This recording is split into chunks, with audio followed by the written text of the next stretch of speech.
Hello! Welcome to Quickfire English and Zero Preparation Activities for ESL Teachers. Today, how to turn vocabulary learning into a discussion task and how we can harness students' curiosity and creativity so they really remember new words. Now, you may have heard that vocabulary must always be taught in context, usually through reading or listening.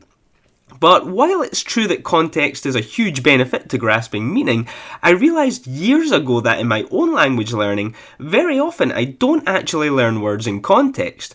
Rather, I just grab a list of the most common words, look up their meanings, then use them till they stick. So I wanted to find out if I could bring that into my own teaching, and I've got a few ways that work pretty well.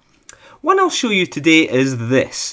Write the words you want to teach on the board and have students discuss and guess what those words mean. And the key is how you order those words. In this example of terms I might give to C1 environmental engineers, I begin with words I know that the students know, because that gives them confidence they can do the task. If I begin with really difficult words, students might just get frustrated. Next, we progress to terms that students probably don't know, but which contain clues to allow them to speculate. For example, they may not have heard urban forests or urban blue spaces before, but they do know urban, forests, blue and spaces, so they can discuss how to put those pieces of the puzzle together. And this is where they really start getting curious about the meanings. And in case you're curious yourself, I'll leave links to the meanings in the description. So, this second category is all about vocabulary with inbuilt clues. Those clues might be that the terms consist of words the students already know, or they might be known words altered by prefixes. For example, if your students know words like up and skill, they'll have a pretty good shot at working out what upskill means.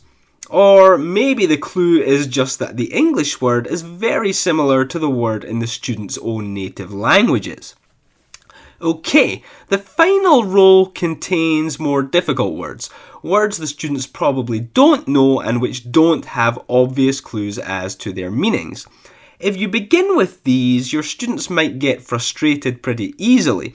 But if the students arrive here after already bagging those easier words and speculating on those with clues, they have more fun trying to guess.